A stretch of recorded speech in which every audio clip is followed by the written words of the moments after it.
Hi guys, hello, नमस्ते, आदाब, सत श्री अकाल, खुशामदीद and welcome to our capsule show. और इसमें आज हम बात करने वाले हैं एनर्जी को लेकर, यानी कि ऊर्जा के तमाम सारे क्वेश्चंस को लेकर। कौन सी ऊर्जा किस में कन्वर्ट होती है, कौन सी ऊर्जा क्या होती है, एनर्जी क्या होती है, एनर्जी कंजर्वेशन क्या है, और कौन कौन सी ऊर्जाओं के ऊपर किस किस प्रकार के अब तक एग्जाम में क्वेश्चन आ चुके हैं। उन सारे क्वेश्चन को हम लोग द कैप्सूल शो के अंदर एक साथ जो है वो पढ़ने वाले हैं। तो आर यू रेडी गाइस? फटाफट से आंसर कर दीजिए। और इसी के साथ ही हम शुरू कर रहे हैं आज की क्लास का पहला क्वेश्चन ऑन योर स्क्रीन। तो तैयार हैं आप लोग? जल्दी से मैसेज कर देंगे, और अगर तैयार हैं तो बस बता दीजिए। और ये रहा आज की क्लास का पहला क्वेश्चन आपकी स्क्रीन पर। तो आज एनर्जी से रिलेटेड हर प्रकार के क्वेश्चंस को हम लोग पढ़ने वाले हैं।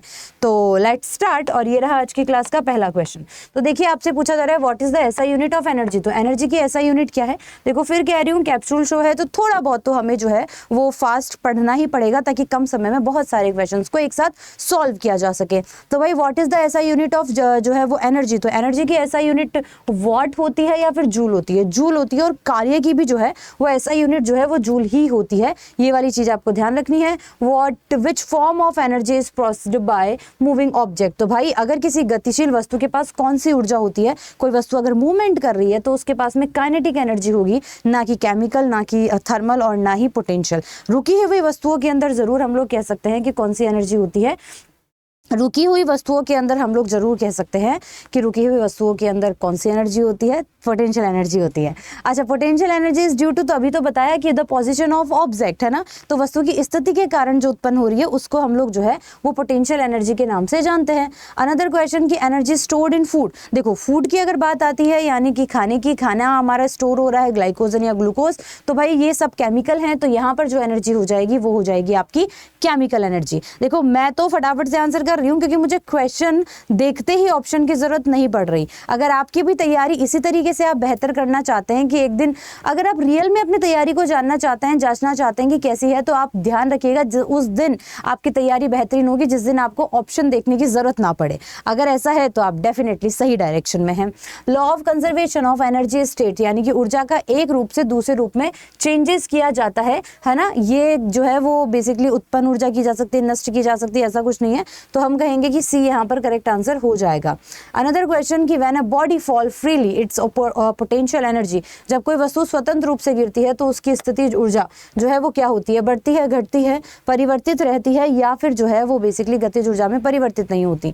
क्या कहा जा रहा है? जब कोई वस्तु स्वतंत्र रूप से गिरती है तो उसकी स्थितिज ऊर्जा तो स्वतंत्र रूप से गिरेगी है ना। अगर कोई वस्तु तो वो गिर रही है तो उसकी पोटेंशियल एनर्जी जो है वो बेसिकली क्या हो जाएगी? कम हो जाएगी, क्योंकि उसकी पोटेंशियल एनर्जी जो है वो किसके अंदर कन्वर्ट हो जाएगी? उसकी काइनेटिक एनर्जी में कन्वर्ट हो जाएंगी।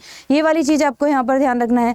अगला क्वेश्चन है कि the hydro electric energy is a form of. तो जल विद्युत ऊर्जा किस प्रकार की ऊर्जा होती है? हाइड्रो इलेक्ट्रिक एनर्जी की मैं बात कर रही हूँ। और जल विद्युत ऊर्जा की जब हम बात करते हैं तो जल विद्युत ऊर्जा जो है वो बेसिकली आपकी मैकेनिकल एनर्जी हो जाएगी, यानी कि यांत्रिक ऊर्जा हो जाएगी। सौर पैनल के अंदर क्या होता है? सौर पैनल के अंदर आपकी जो सोलर एनर्जी है वो बेसिकली काइनेटिक एनर्जी में नहीं कन्वर्ट होती है। ठीक है, आपसे बोला जाए तापीय ऊर्जा स्थितिज ऊर्जा के अंदर, ये सूर्य ऊर्जा विद्युत ऊर्जा में कन्वर्ट हो जाती है ना। तो हम लोग यहाँ पर कहेंगे कि बी यहाँ पर करेक्ट आंसर हो जाएगा। अनदर क्वेश्चन आपसे आपकी स्क्रीन पर है कि भाई energy is a form of. तो पवन ऊर्जा किस प्रकार की ऊर्जा है? तो देखो, पवन अगर चल रही है तो वो मूवमेंट कर रही है, रुकती नहीं है ना हवा, वो स्थितिज ऊर्जा तो नहीं होगी, तो वो डेफिनेटली आपकी गतिज ऊर्जा हो जाएगी। That's why we can say कि सी यहाँ पर करेक्ट आंसर हो। अगली बात करते हैं कि what type of energy is stored in a stressed rubber. तो स्ट्रेस्ड रबर के अंदर देखो क्या हुआ कि रबड़ अगर खिंच रहा है तो वो खिंचकर एक कंडीशन पे पहुंच गया, और जब वो किसी कंडीशन पे पहुंच गया तो वहां पर आपकी जो एनर्जी होगी वो आपकी स्थितिज ऊर्जा जो है वो हो जाएगी, यानी कि पोटेंशियल एनर्जी हो जाएगी। अब बात करते हैं what is the power. Power यानी कि शक्ति क्या है? और जब हम शक्ति की बात करते हैं तो शक्ति कार्य करने की दर है, हम कितना काम कर सकते हैं, हमारे काम को करने की कितनी कैपेसिटी है, the rate of doing work. और इसी को ही हम लोग जो है वो किस नाम से जानते हैं? इसी को ही हम लोग जो है वो पावर के नाम से जानते हैं, यानी कि सी यहाँ पर करेक्ट आंसर हो जाएगा। फिर बात कर रहे हैं कि ऐसा यूनिट ऑफ पावर इज। तो शक्ति की जो है वो एसआई यूनिट क्या होगी? तो हम सबको पता है कि शक्ति की जो एसआई यूनिट होगी वो बेसिकली क्या रहेगी? न्यूटन। न्यूटन तो नहीं होगी, तो शक्ति की वॉट होगी। क्या वॉट? बिल्कुल वॉट होगी। हॉर्स पावर हो गई, वॉट हो गई, है ना। तो ये सारी आप लोगों की जो है वो किसकी होती है? पावर की होती है। हॉर्स पावर भी जो है वो पावर की है। 1 किलो वॉट के अंदर कितने वॉट होते हैं? तो बिल्कुल 1 किलो वॉट के अंदर 1000 वॉट होते हैं। किलो आ गया तो 1000 अपने आप ही हो गए, इसमें कोई दिक्कत, कोई तकलीफ, कोई परेशानी नहीं है। क्वेश्चन स्पीड से हो रहे हैं, बट दैट्स नॉट मीन कि हम लोग भी क्वेश्चंस को जो है वो इग्नोर करते हुए चले, नहीं, हमें हर क्वेश्चंस को पढ़ना है, हर क्वेश्चन को अच्छे से जो है वो बेसिकली क्या करना है, अटेम्प्ट करना है। तो the commercial unit of energy is, तो ऊर्जा की वाणिज्यिक इकाई जो है वो बेसिकली क्या होगी। जब हम ऊर्जा की वाणिज्यिक इकाई की बात करते हैं, आपके घर में अगर बिल भी आता है तो वो किलोवाट पर घंटा के हिसाब से आता है, यानी कि सी यहाँ पर करेक्ट आंसर हो जाएगा। अगला प्रश्न है कि which energy transformation occurs in electric bulb, तो आपसे पूछा जा रहा है कि बल्ब में कौन सी ऊर्जा रूपांतरित होती है, mechanical to electric, electric to heat and, तो बेसिकली बल्ब के अंदर बेसिकली क्या हो रहा है, लाइट प्रकाश भी आ रहा है और ताप, तो ये थर्मल के अंदर भी कन्वर्ट होती है और थर्मल के अलावा हम लोग बात करेंगे कि ये लाइट के अंदर भी कन्वर्ट होती है। That's why we can say कि बी यहाँ पर करेक्ट आंसर हो जाएगा। भोजन में हमें क्या प्राप्त होता है, तो फूड प्रोवाइड विद अस, तो फूड जो है वो हमेशा बेसिकली हमें क्या प्रोवाइड कर रहा है, तो फूड के अंदर काइनेटिक एनर्जी होती है, थर्मल होती है। फूड हम फूड को ग्लाइकोजन की फॉर्म में स्टोर कर रहे हैं, ग्लाइकोजन बेसिकली केमिकल, तो यहाँ पर केमिकल एनर्जी करेक्ट आंसर होगी।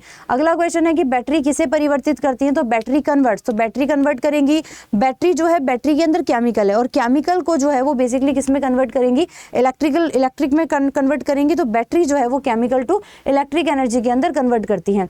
गति के कारण जो है वो उत्पन्न, अब कभी मूवमेंट हो रहा है, मूवमेंट हो रहा है तो गतिज ऊर्जा होगी, है ना, मूवमेंट हो रहा है तो टेम्परेचर और केमिकल और पोटेंशियल का तो कोई लोड ही नहीं है यहाँ पे, तो हम लोग यहाँ पर करेंगे कि भाई डी यहाँ पर करेक्ट आंसर हो जाएगा। Now another question, the energy process with water, है ना, stored in a dam is, तो बांध में संग्रहित जो है वो जल की ऊर्जा होती है, तो बांध में संग्रहित जल की ऊर्जा काइनेटिक एनर्जी, केमिकल एनर्जी। अगर बांध में स्टोर हो गया वाटर तो डेफिनेटली वहां पर हमारी कौन सी एनर्जी आएगी, स्टोर्ड हो गया ना, रुक गया ना, तो वहां पर हम कहेंगे कि हमारी एनर्जी जो है वो कौन सी एनर्जी होगी, पोटेंशियल एनर्जी हो जाएंगी। अगला क्वेश्चन है what energy source is renewable, निम्नलिखित में से कौन सी ऊर्जा जो है वो अक्षय स्रोत नहीं है, रिन्यूएबल सोर्स ऑफ एनर्जी नहीं है। तो आप ये देखिए कि कोयला कभी खत्म हो सकता है लेकिन सौर ऊर्जा, पानी और ये नहीं, तो हम लोग यहाँ पर जो है वो बेसिकली क्या करेंगे, डी यहाँ पर करेक्ट आंसर हो जाएगा, यानी कि कोयला यहाँ पर करेक्ट आंसर हो जाएगा। उष्मा किस प्रकार की ऊर्जा है, तो उष्मा जो है वो एक प्रकार की गतिज ऊर्जा है, तापीय ऊर्जा हम लोग यहाँ पर कहेंगे क्योंकि ये बेसिकली थर्मल एनर्जी है, इसमें कोई दिक्कत नहीं है। अगली बात करते हैं भूतापीय ऊर्जा जो है वो क्या है, पृथ्वी के अंदर से जो एनर्जी रिलीज हो रही है, यानी कि एनर्जी फ्रॉम द अर्थ, है ना, कोर, तो बेसिकली आपका यहाँ पर हो जाएगा सी करेक्ट आंसर। अगला क्वेश्चन है कि कौन सा ऊर्जा स्रोत पर्यावरण अनुकूल है, which source of energy is eco friendly, तो इको फ्रेंडली तो डेफिनेटली आपका बायोमास होगा, that's why we can say कि ए यहाँ पर करेक्ट आंसर हो जाएगा।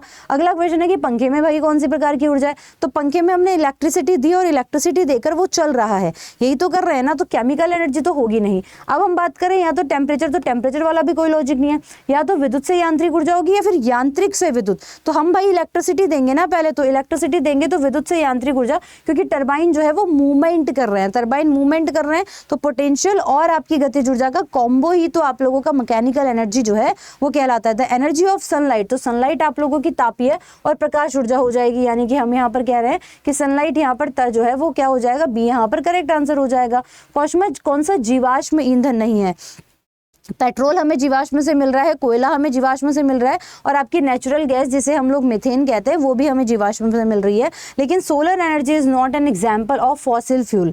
Another question on your screen की the energy is of a body due to its height, तो किसी वस्तु की ऊंचाई के कारण उसकी ऊर्जा, तो अगर किसी वस्तु की ऊंचाई के कारण उसकी ऊर्जा की हम बात करते हैं, it is kinetic energy, chemical energy, potential energy and thermal energy. ऊंचाई की बात करते हैं, आपके पास एक फॉर्मूला होता है जिसे हम कहते हैं mgh, और हाइट जो है वो किस फॉर्मूला में आ रहा है, तो हाइट आपके जो है वो बेसिकली पोटेंशियल एनर्जी के अंदर आ रही है, तो वी कैन से कि सी यहाँ पर करेक्ट आंसर होगा।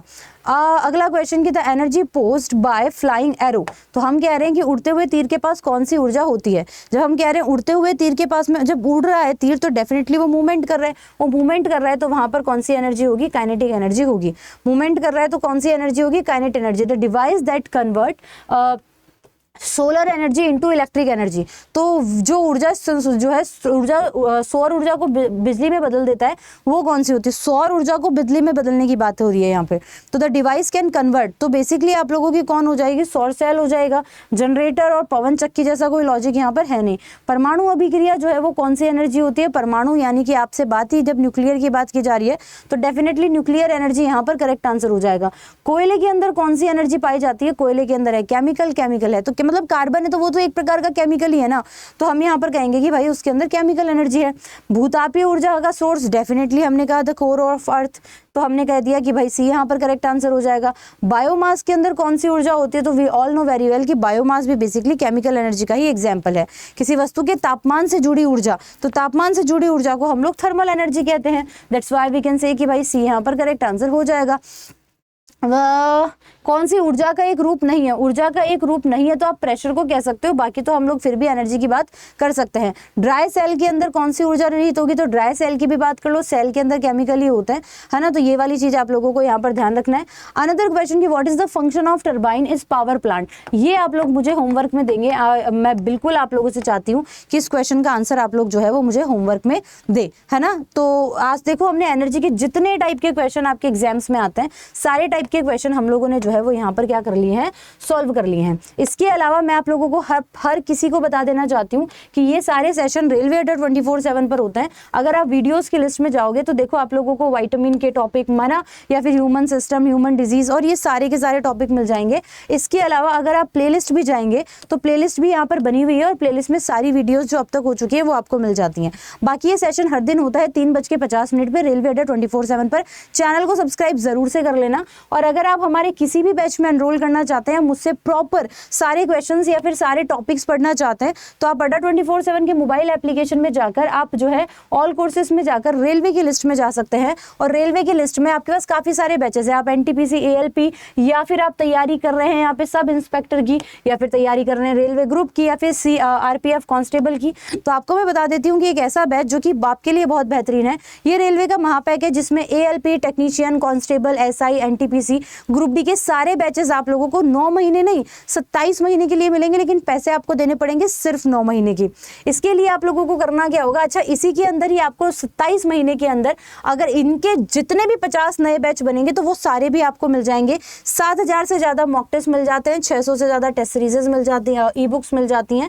आपको बाय नाउ के ऑप्शन पे क्लिक करना है और यहाँ पर आप लोगों को एक कोड डालना है, और कोड होगा आप लोगों का Y698 जो आपको अपनी क्लास की पीपीटी के अंदर भी देखने को मिलता है। Y698 कोड आप लोगों को 80% डिस्काउंट दिलवाता है, और 80% डिस्काउंट के साथ में आपको कुछ कॉइन भी मिल जाते हैं, और ये बैच आपको मात्र 1100 रुपए का मिल जाता है, क्योंकि इस कोड को यूज करने से आपको लगभग जो है वो 4300 रुपए का डिस्काउंट आपको देखने को मिलता है।